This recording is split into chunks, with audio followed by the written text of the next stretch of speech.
धम्मपद भगवान बुद्ध की वाणी मूर्ख की इच्छा और अभिमान बढ़ते हैं। शुद्धम अस्थविर की कथा। मच्छिकासंड नगर में चित्त नाम का एक श्रोतापन्न गृहपति था। उसने अपने अम्बाट कवन नामक उद्यान में विहार बनवाकर भिक्षु संघ को दान किया था। उसमें सुधम्म स्थविर रहते थे। एक बार चित्त गृहपति के गुण की प्रशंसा सुनकर अप्र श्रावक वहां गए। वित्त गृहपति उनकी अगवानी करके उन्हें अपने विहार में लाया और उपदेश सुना।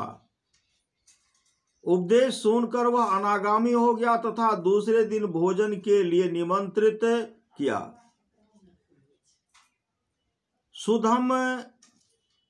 सुगम स्थविर से भी कहा कि भंते, मैंने अग्र श्रावकों को भोजन के लिए निमंत्रित किया है, आप भी इनके साथ भोजन करने आइएगा।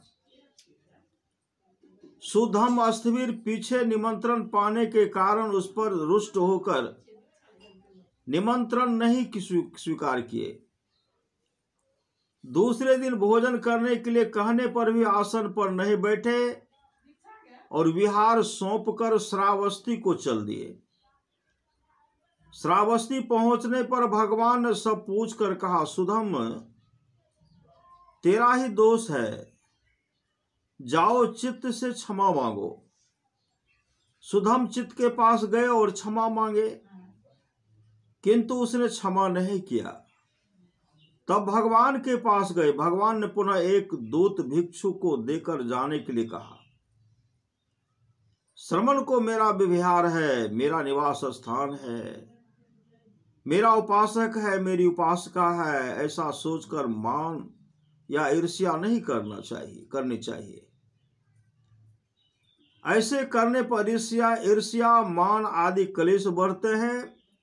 उपदेश देते हुए इन गाथाओं को कहा, औसतं भावन् मिच्छे पुपेख्यारंच भिक्षुसो आवासेषु च ईश्वर्यं पूजा पर कुलेषु च मवेव कते मनन्नन्तो गिहि पब्बजिता उभो ममेवाति वसा अस्सो किच्चा की चेसो की अस्मचि इति बालस्य संकंपो इच्छा मानो नो बढ़ती। भिक्षुओं के बीच अगवा होना, मठों का अधिपति बनना, गृहस्थ परिवारों में पूजित होना, गृह और प्रवर्जित दोनों मेरा ही किया हुआ माने। सभी प्रकार के काम में वे मेरे ही अधीन रहें, ऐसा मूर्ख का संकल्प होता है, जिससे उसकी इच्छा और अभिमान बढ़ते हैं। श्री सद्गुरु महाराज की जय।